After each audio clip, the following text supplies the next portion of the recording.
नमस्कार मित्रांनो, मी अनिल पेडणेकर। आज मी तुम्हाला दाखवत आहे एक नवीन कबाब। त्याचं नाव आपण ठेवलेलं आहे चिकन टुकटुक, मूर टुकटुक।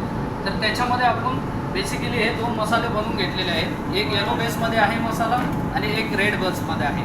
हे बाकीचे तंदुरी मसाले आहेत। हे मसाले असे पूर्ण आपण घेतलेले आहे।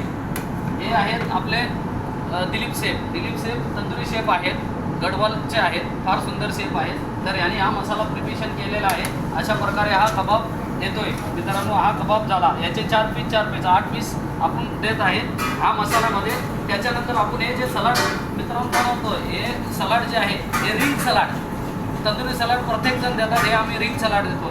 याच्यामध्ये सलाड ऑइल वगैरे व्यवस्थित मॅरिनेट करून हे रिंग सलाडमध्ये एवढा तुम्हाला स्वाद येणार, कारण याच्यामध्ये सलाड ऑइल वगैरे मॅश केलेलं आहे, मॅश करून बनवलेलं आहे। जर तुम्ही चिकन तंदुरी असेल किंवा तंदुरी कबाब असेल, या सलाडवरून खायला तुम्हाला उत्तम। त्याच्यासोबत आपण ही सुंदरशी ग्रीन चटणी पण सर्व करतोय। आणि हे सगळं बनवतात आपले दिलीप शेफ, ठीक आहे। तर या प्रकारे आपण आता हा टुकटुक कबाब बनवलेला आहे। इकडं बघा, हा टुकटुक कबाब कस्टमरला सर्व करण्यासाठी तयार आहे। तुम्हाला जर याची रेसिपी हवी असेल तर कमेंट बॉक्समध्ये लिहून रेसिपी देऊ शकता। धन्यवाद।